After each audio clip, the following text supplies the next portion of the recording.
everybody, and welcome to a policy debate on getting better diagnosis and treatment care for hereditary angioedema patients in Europe. I'm Tamsin Rose, and I'm the moderator for this session, which is made possible through the financial support of CSL Behring. So welcome to this conversation, and let's start by acknowledging that the logic, the rationale for European action on rare diseases is obvious. For many of these patients who have a genetic condition, so it's identified very early at birth, getting a diagnosis can be a long and a slow and sometimes painful process. But for those patients and the clinicians dealing with them, Europe offers the opportunity for information, knowledge, best practice, and opportunity to connect into the best of what we know so they can get the optimum treatment. But that's not always the case. Europe has done a lot already to support rare diseases, whether it's in research and development, incentives to develop new treatments, but also providing spaces for clinicians and patients to network and share. In the last mandate, the European reference networks were set up, and they provide an opportunity for knowledge to travel rather than the patient. They were in a pilot phase, and in this new mandate, which is just about to start, we expect to see them grow. We expect to see them have greater resources and to be better integrated into their healthcare systems. But what else could Europe do? What could we expect over the next 5 years that would make a real difference for patients and clinicians and policymakers who want to have a positive impact in the life of patients with rare diseases? I'm delighted to be joined in this debate by an amazing panel, a group of experts who I'll just introduce to you. I have MEP Stine Bosse, who is from Denmark and from the Renew community. I have MEP Vytenis Andriukaitis from Lithuania and the S&D group. I have sitting next to me Dr. Mauro Cancian, who is the head of the allergology unit of the University Hospital of Padua in Italy. Next to me, I have Henrik Balle Boysen, the president of HAEi International, representing the patient communities. I have here also Sujan Sivasubramaniyam, who is the Senior Director for Global Advocacy and Policy of CSL Behring. And joining me online, I have Enrique Terol Garcia, who is the Health Counsellor for the Spanish EU Permanent Representation. So let's start by understanding what is hereditary angioedema, what does this mean, how does it manifest itself, and how has the treatments changed? So Dr. Cancian, the floor is yours. Well, hereditary angioedema is a rare genetic disorder with an estimated prevalence of 1 to 50,000 people, meaning that around 9 to 10,000 patients are living in the European unit.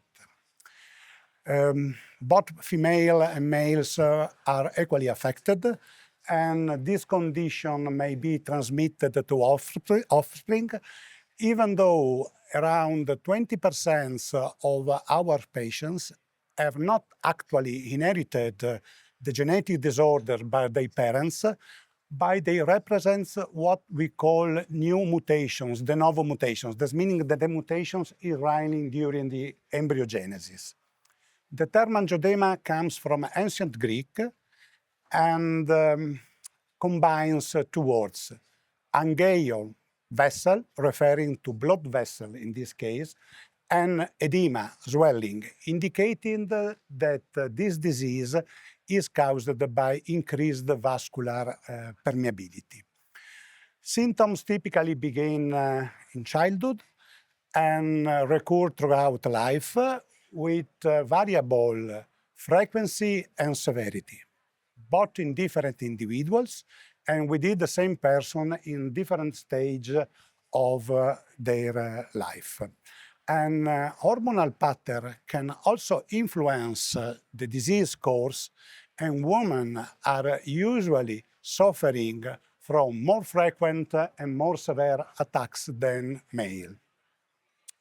Swelling can affect hands, feet, upper and lower limbs, genitals sometimes, limiting or also totally impairing normal daily activities such as work, study, and social relationship. It can also involve the gastrointestinal tract. And in this case, the abdominal pain is so severe that mimics surgical emergencies. And in fact, before the diagnosis of hereditary angioedema, most of our patients undergo unnecessary surgery. Finally, the most harmful and potentially life-threatening episodes involve the neck, the face, the tongue, the throat, the upper airways, and larynx. And before the advent of modern therapies, 1/4 of our patients reported family history for death for asphyxiation. And this is the physical burden of the disease that's really huge, as you can understand. But there is also a psychological burden due to the unpredictability of the attacks.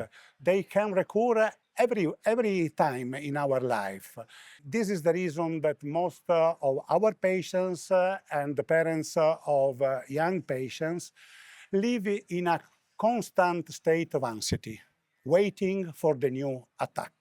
Fortunately, moving to the therapies, we have now several specific drugs, including plasma-derived products, monoclonal antibiotics, small molecules coming from pharmaceutical research to manage the disease with 3 different non-mutually exclusive approaches.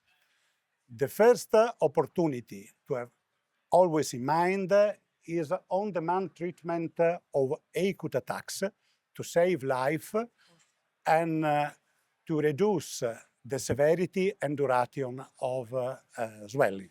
The second opportunity is short-term prophylaxis to prevent the onset of attacks before potential trigger as endoscopy, dental procedure, or surgery. Finally, we have the possibility to prescribe long-term prophylaxis that has been designed to prevent the recurrence over time.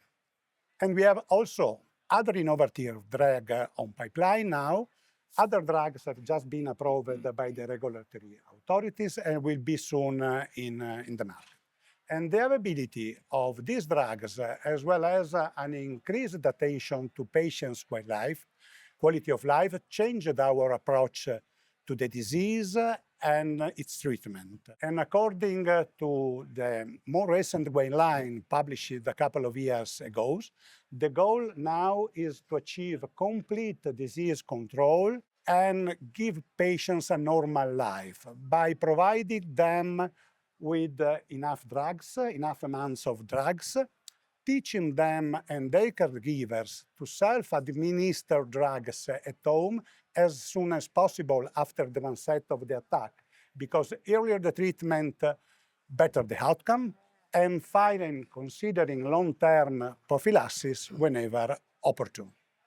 Excellent, thank you very much. So it's very clear that this is a serious disease, it's unpredictable, it can strike at any time, but we do have a range of different options that, if provided at the right time, can make a huge impact on the lives of patients. So Henrik, let's turn to you to get the patient's perspective, what it's like dealing with this disease. Yeah, so as Mauro or Professor Cancian already mentioned, it's a rare and it's also a relatively unknown disease. And so that also means that many doctors are not familiar with this disease. One of the challenges for patients is that the symptoms can often mimic those of other common diseases. So we have unnecessary surgery, people getting their appendixes removed, and all other things taking place and leading to misdiagnosis and also to improper treatment, of course. This also means that it can take over 8 years to get a diagnosis, despite the fact that a simple blood test can confirm hereditary angioedema or HAE. Without treatment, airway angioedema or swellings in the throat has a 30% mortality rate. HAE International is a global umbrella organization, and we are currently represented in 101 countries worldwide.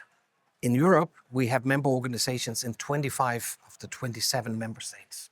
And we recently made a survey among those member organizations, and here is some of what we got out of it. First of all, we looked at physician knowledge, and only 4% rated that the general HAE physician knowledge is very good or good.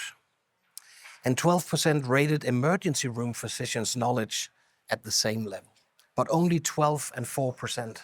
We also see that within Europe there is a specialist diversity. Our member organizations reported 15 different medical specialties treating HAE, 15. It has a huge impact on quality of life. And when asked, 56% of our member organization felt that HAE had a high impact on daily life, with 28% highlighting its significant limitation on achieving potential in education, in work, and in social life. Patients often experience depression and anxiety due to the unpredictability of attacks, the risk of suffocation, and of course the hereditary concerns that you're passing this on to your offspring. When we look at the treatment landscape in general, 95% of the 7,000 rare diseases lack treatments. HAE does not lack treatments. We have both, as Professor Cancian mentioned, long-term prophylactic treatment or preventative treatments, and we have acute attack on-demand treatments available. But if we don't use those and we don't have access to them, 72% of our member organizations stated that patients had a very low likelihood of a normal life, and 56% felt that this was also when it comes to fulfilling the life's potential. Treatment access often excludes individualized assessments based on quality of life and preferences. Many EU countries demand patients to document up to 4 attacks per month before granting access to preventive treatment. 4 attacks per month. And when you consider the the unpredictable nature of HAE and the risk of a fatal attack being the next one, this is simply not acceptable. So the goals are that we want to achieve a total control of attacks to normalize life. All modern treatments should be available universally, with patients enabled for self-administration. And remember that HAE is a manageable disease. Given access to the right medication, patients, their families can live their life to the fullest potential and also contribute to society by paying taxes. Thank you very much. And I love that you ended there on taxes. That's always good news to many policymakers. Sujan, let me bring you in here again. We're just exploring the impact on patients and clinicians of trying to manage this disease. What's your perspective? Absolutely, thank you. So for over 100 years, CSL Behring has been a global biotherapeutics leader, focused on serving patients using the latest technologies to develop innovative and life-saving therapies for people living with rare and complex diseases. And for more than 45 of those years, we've been a trusted partner to HAE communities across the world, with a development program focused on addressing remaining unmet needs. So we really do understand that each and every attack, regardless of whether it's in the hands or it's in the throat, has a profound impact on a patient's physical and mental health, as well as their overall productivity. Quite frankly, we should consider one attack as one too many. And we know that HAE patients are incredibly resilient and often don't want to burden their clinicians or the health system.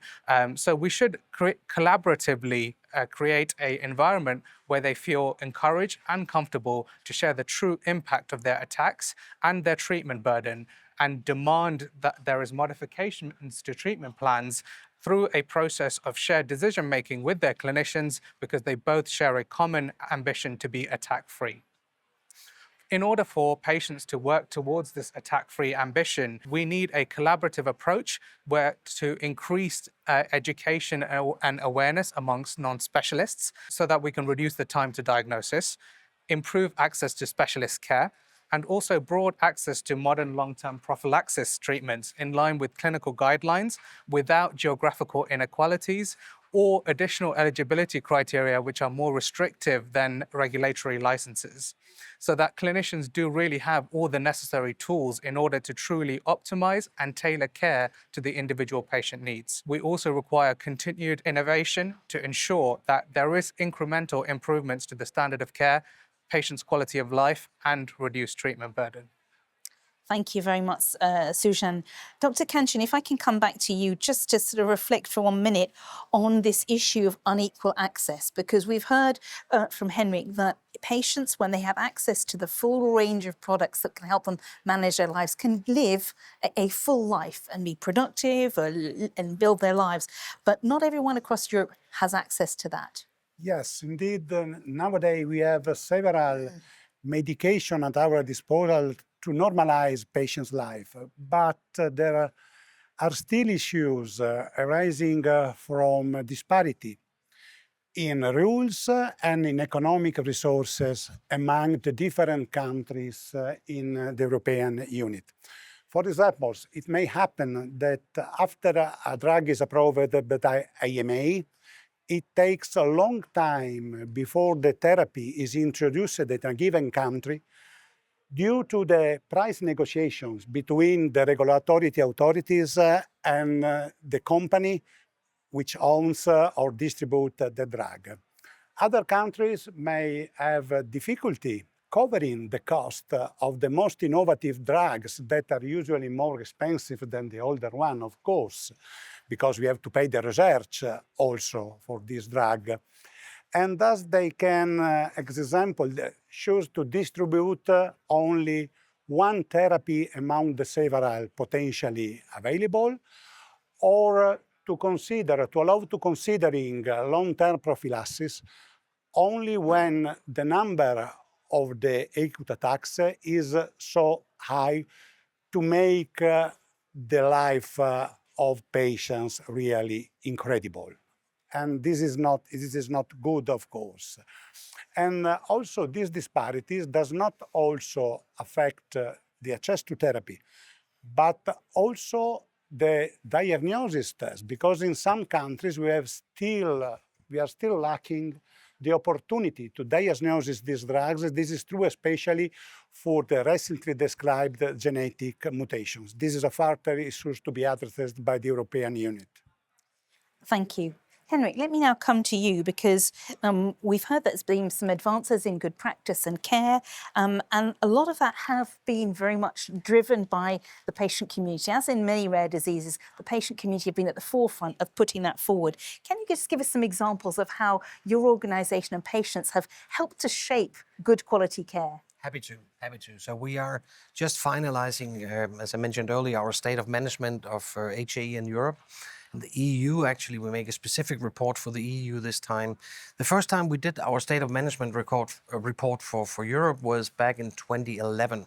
And at that time, we only had 11 member countries within the EU. Back in the days, we had a diagnosis rate of about 40% of what we expected patients to be patients with a prevalence of the 1 in 30 to 50,000, as Mauro Cancian mentioned earlier.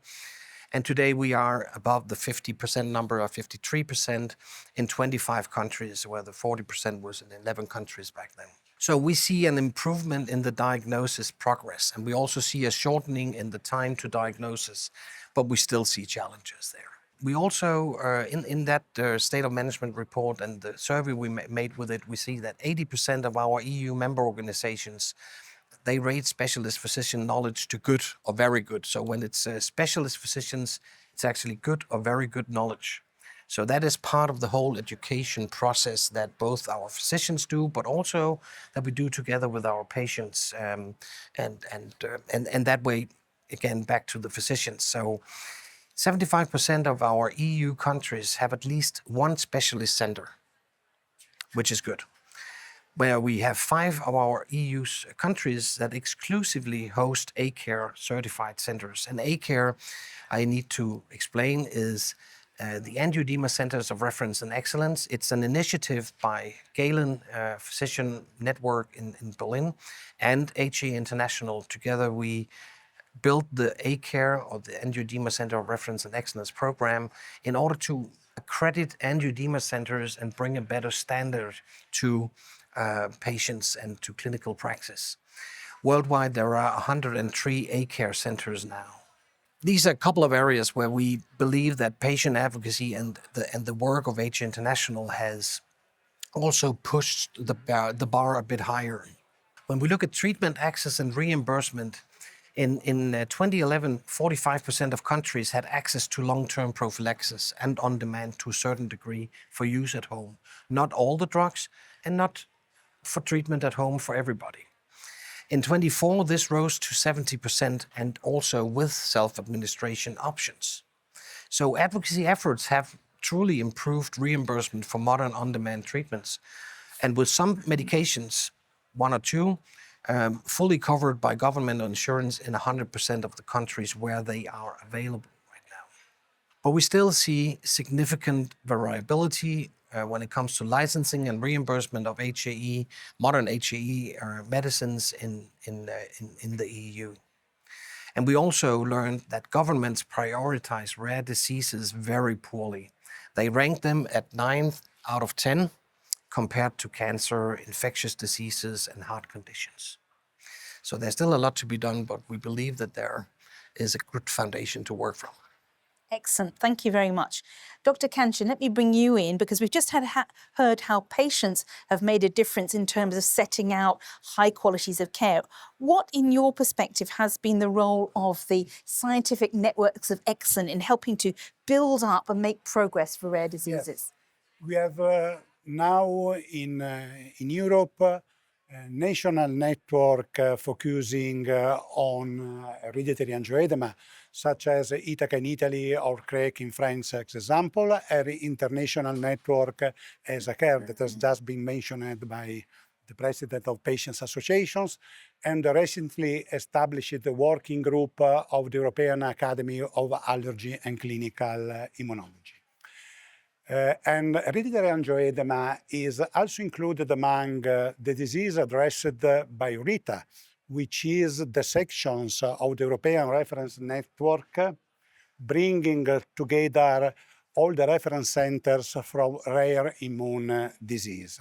The importance of these networks of the center of reference is very relevant because, first of all, networks are essential to improve and to spread the knowledge of this disease at all levels, starting from university courses and then moving to emergency room where patients go on acute attacks, specialists, general practitioners, and the overall populations.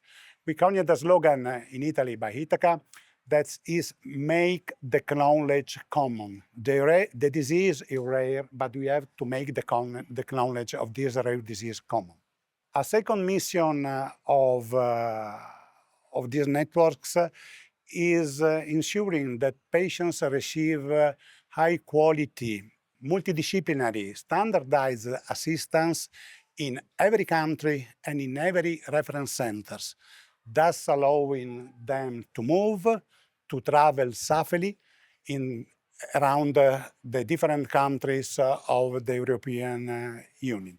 And to ensure the best management of rare disease and angioedema, disease registry are also essentials, where patients and physicians can enter data, monitor the disease course in single individuals, and aggregate the data for all the cohorts to increase the knowledge, to better understand the disease, to update the therapeutic approach, and to help political authorities to develop social and healthcare plans and strategies. Thank you. Let me now bring in MEP Andriukaitis, who, now you've seen this from a policy perspective in several levels. You were the Minister of Health in Lithuania, so you've seen it from a national perspective. Then you came here to Brussels and you were the Commissioner for Health, and now you're in the European Parliament, so you've really got a great oversight. Can you give me just some insight into the kinds of policy initiatives that have had an impact for rare disease patients? Let me say from the beginning, now as never before, the need to keep health and healthcare topics high on the political agenda of European Parliament, of European Commission, of councils, and at national levels.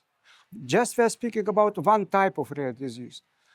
32 million European patients are suffering from rare diseases. 32 million, mainly children and adolescents. overall, the diagnostic odyssey, only diagnostic odyssey, about 9 years average.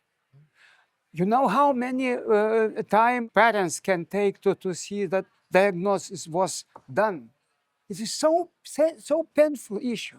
Of course, the definition rare diseases is misleading definition. It is about concrete patients. Doesn't matter rare or not. We need to think about patients' needs driven healthcare. Patients needs driven healthcare. It means all types of rare diseases. It means all cancers. It means all difficult, complex diseases. Why I'm speaking about? When we started to establish European reference networks, it was so difficult to encourage member states to join and to create such common pan-European network of centers of excellence. It was in 2017 in Vilnius. We started establishing only 24 pathologies only. We're not covering now all types of pathologies. Now it's a little bit much more. And then we united about 1,000 units around 700 universities around the EU. And then slowly we achieved some improvements in building interconnectivity and patients' diagnostic platform. And of course, patient records issues as well.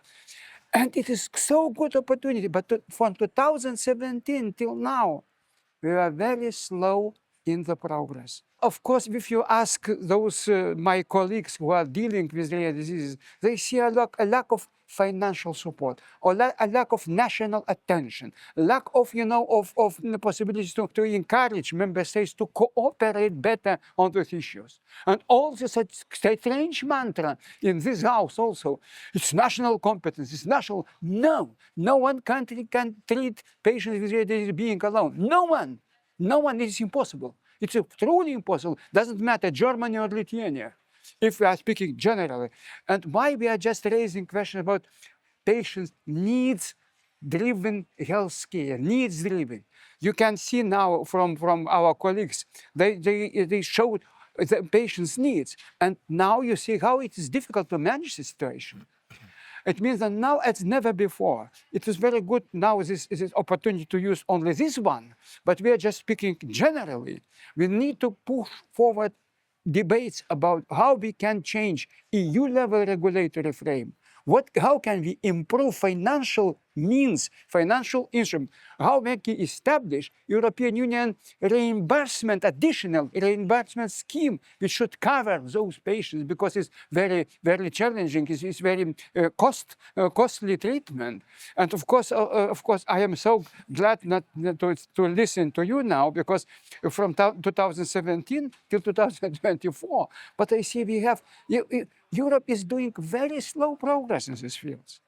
Thank you very much. And there's a call obviously for Europe to do more. Let me now bring in Enrique Terol, because of course we just heard there that the European reference networks were started, but progress has been a bit slow. Now you represent a presidency which has been one of the ones that's been very active on rare diseases. Can you give me a sense about what are the key policy opportunities that you see coming up? Good afternoon to everyone. I would say, just adding some words to my former commissioner, Dr. Andriukaitis, that I believe that European reference networks are a powerful mechanism for improving and generating knowledge, research, patient registries, and for the development of specific tools for clinical practice guidelines, protocols, care, patient pathways model, etc. And are also a unique model in the European Union. Actually, there is no system like that providing healthcare. Even if the healthcare now is provided by online means, healthcare can be provided in person when a concrete technique or treatment is not available in a concrete member state, and that can be done.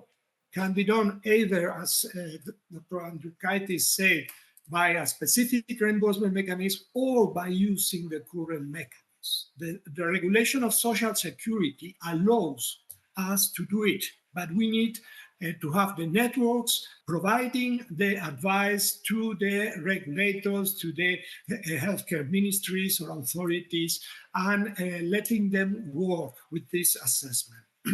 And the integration of the networks into the national health system is essential. It's essential, but because networks should not be considered as a project, a nice project. No, should be part of the healthcare system. And for that, the EU for Health founded a joint action. A joint action, as you know, is integrated by the member state. In this case, there are 27 member states integrated in the Jardine joint action.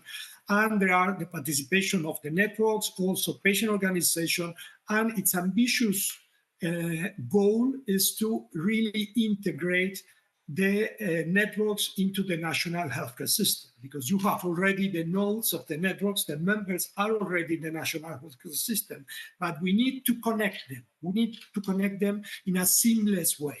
And we are still struggling with this. Commissioner Andriukaitis pointed out, healthcare is one of the fundamental concerns of the European citizens. You know that the Eurobarometer that was prepared before the election showed that 44% of the citizens consider access to quality healthcare as a key element for the EU's social and economic development.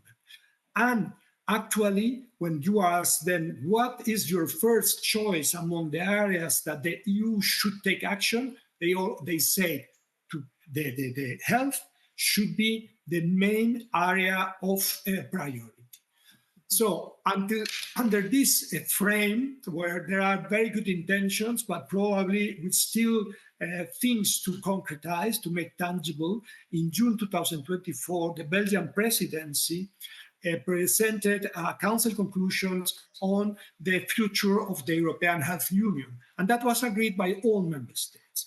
And the actions were discussed, lengthy, it was complicated, and at the end the outcome was excellent and was sending a strong political message to the new Commission, which is that for the citizens, for the needs of the public health and healthcare in the European Union, non-communicable diseases, including, of course, rare diseases, should be a key priority because they are having a huge impact on mortality, morbidity, cost, and quality of life of patients and their families. And these Council conclusions are asking the Commission to develop a specific action plan, standalone action plans, and one specific for rare diseases, because rare diseases are particularly complex due to their genetic character, the difficulty underlying their diagnosis, the lack of effective curative treatments in many cases, and the difficulty to access the knowledge and the reference centers. So we hope that Commission will listen to this strong request of the member states and will be able to work together with the member states in action plan on rare diseases. Excellent. Thank you very much. Let's now sort of take a step out of just healthcare itself and look at the bigger picture. We know that one of the focus of this new mandate is going to be addressing the competitiveness of Europe. MEP Stine, Bosse, can I ask you to help us understand how that focus on competitiveness might have a positive impact for rare disease community? Thank you very much, and I will just say that I do agree with very much of what has been said, and Andriukaitis and I, we are colleagues in the SANC committee, and we do not stand very far apart from each other from the patient's focus side. But I also do think that this is a huge opportunity. If you look at what should happen when we talk about the industry and the pharma package in total, we have to look at this as actually a very, very interesting area for further development. Because as I see it, this individualized treatment, which it obviously is, also is a pathway into other areas, you know, where you can think of more individualized treatments in cancer, in cardiovascular diseases, and in many other areas. And so I think we should see the rare diseases area as HAE right now is. Like, you know, this is a pathway. It can happen. We can find a cure. We can help people. and let's see if rare diseases cannot have the same respect. You could even say within the life science strategy that I think is so obvious. And it has to be a total. We have to look at this with a holistic picture. We have to attract investors to come into the, invest in the pharma industry in these areas. This is why also looking at rare diseases together is the only thing that makes sense. You cannot work with rare diseases unless you have enough data. So for me, this is sort of, it all comes together, and rare diseases could and should play a central role here.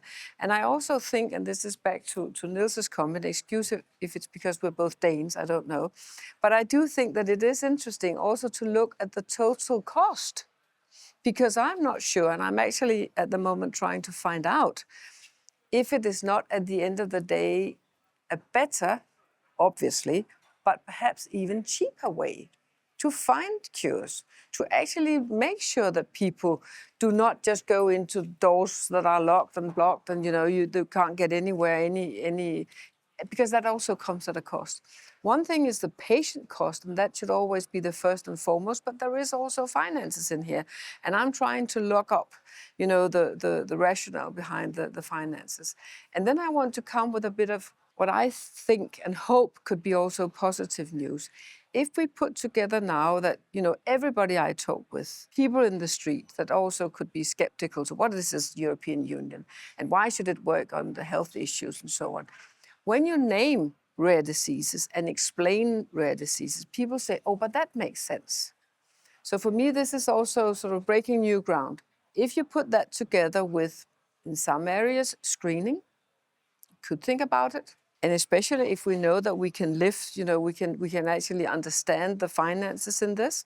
Second, artificial intelligence.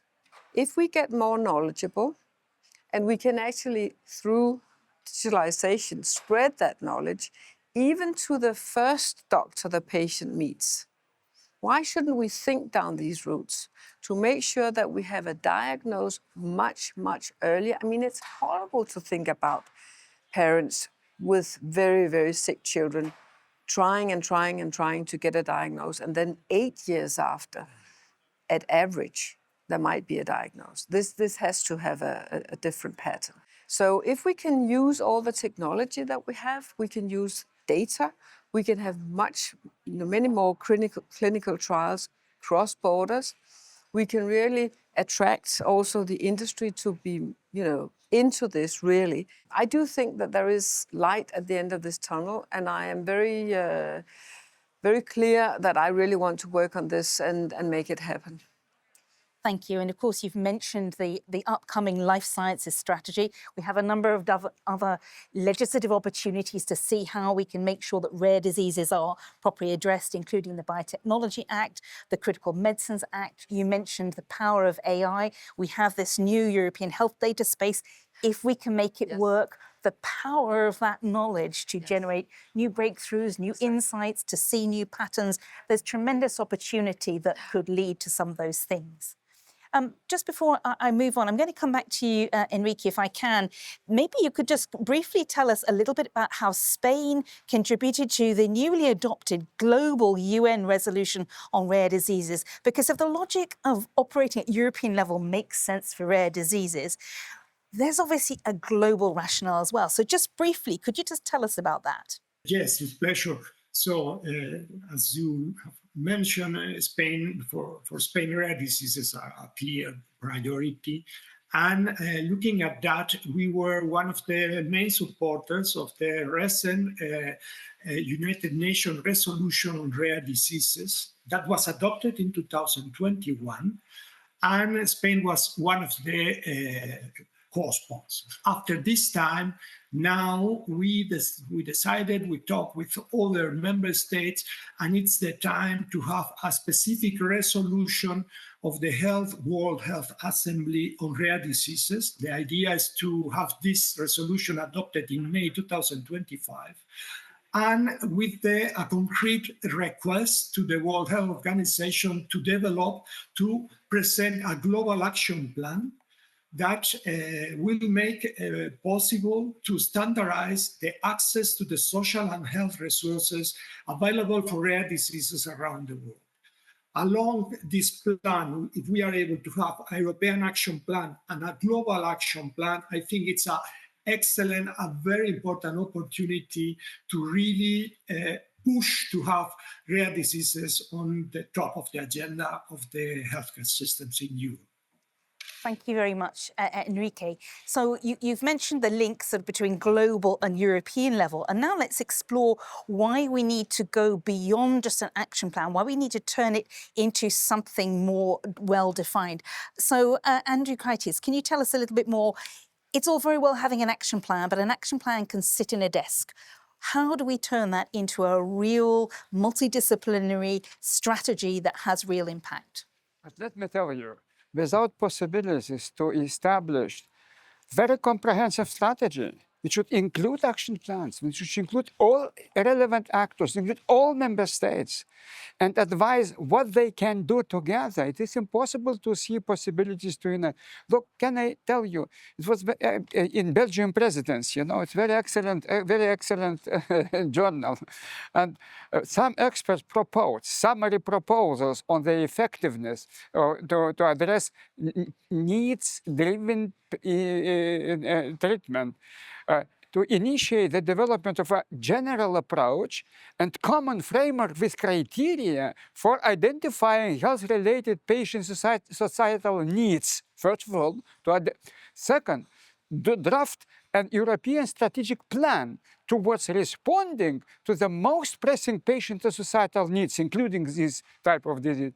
Third, support health-related needs research, because we need now to also to unite all resources, because a lot of different and establish a needs evidence database. Then establish at EU level a needs appraisal committee for the purpose of ranking patients and societal needs. Then commit to addressing the most pressing patient societal needs through policies and programs. We need to have concrete programs. And of course also finally to implement a life cycle approach in regulation and reimbursement at EU level. Because we are just speaking about economy of scale, about possibilities to see how can we organize joint procurement of some medicines, because it is very costly to buy separate. I was Minister for Health in Lithuania. We have very small budget. We have no chance to address all rare diseases because you also is in balancing, and of course also debates with industry, a very difficult one. Economy of scale can help us to move forward.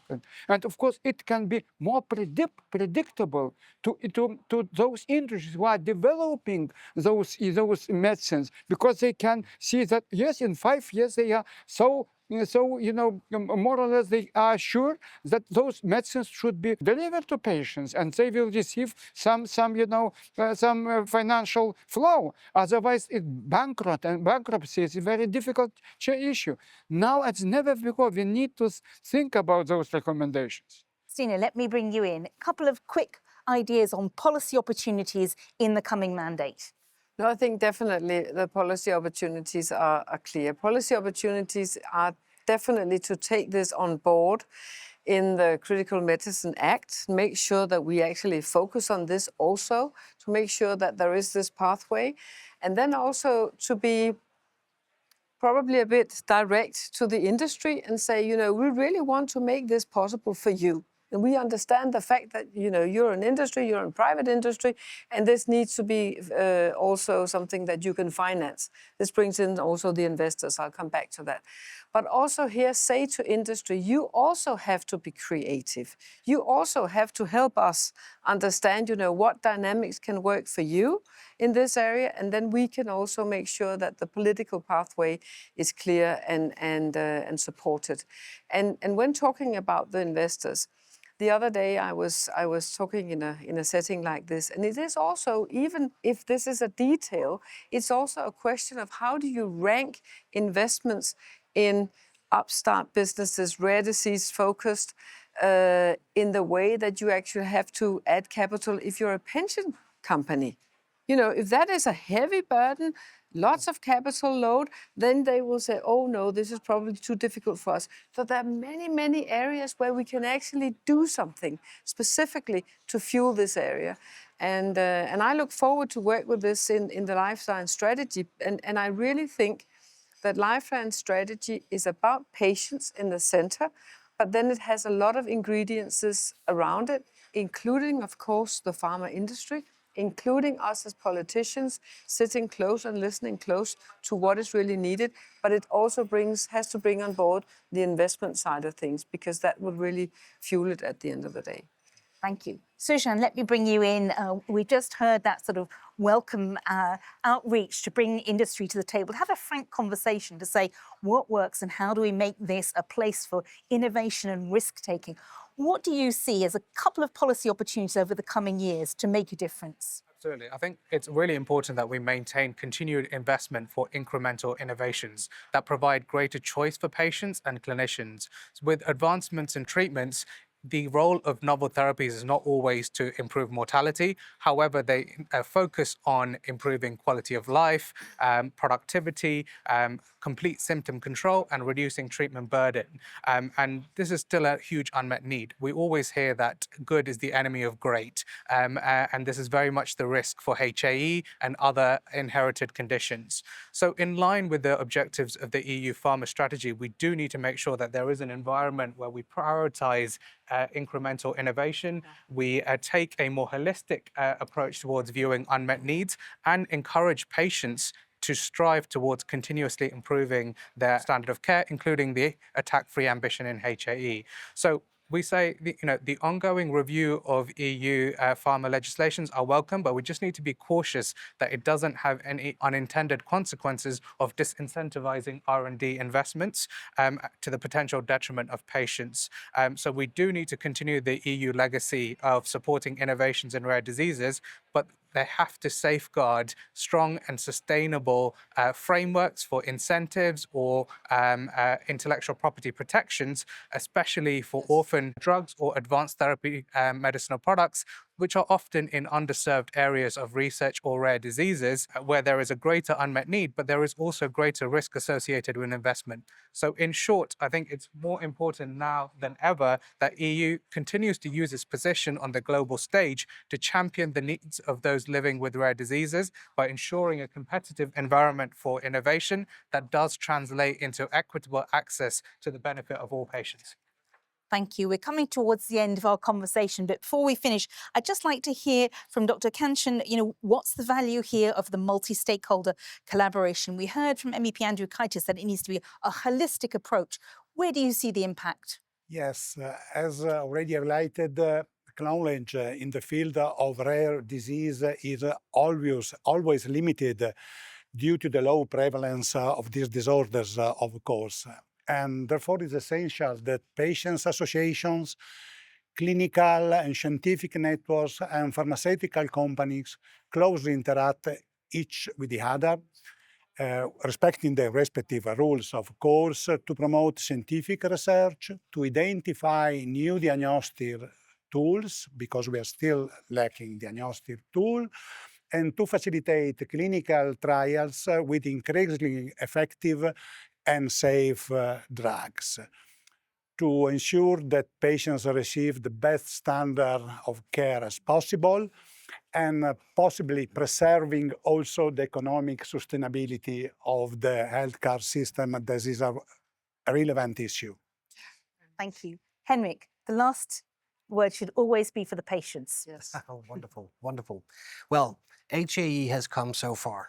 We have effective long-term treatments, meaning that many patients have the chance to live a normal life, free of attacks. And on the horizon, we have next-generation therapies that may further transform what it means to have HAE. The medicines are available, but for many in the European Union, they remain cruelly and tantalizingly out of reach. Even allowing for economic differences across member states, there is a persistent delay from marketing authorization to access and reimbursement. HAEi and our member organization work tirelessly to advocate for the disease, its diagnosis and treatment. There's been a vast input of investment and innovation. However, all of this will be wasted without action at the national level. So we call for the European Union to make good on its commitments to promote the development of national rare disease plans and strategies and empower patient organizations. Let's grasp this unique opportunity and make HAE a beacon of hope for all with rare diseases. We are ready to work with you. Thank you very much, Henrik. Thank you to my panelists and to all of you who are watching. We know that you can make a difference in this next mandate over the next 5 years, and our plea to you is to build on this incredible legacy of what's been done on rare diseases and to use all of the potential legislative and other initiatives that exist to make an impact in the lives of patients. Thank you very much and goodbye.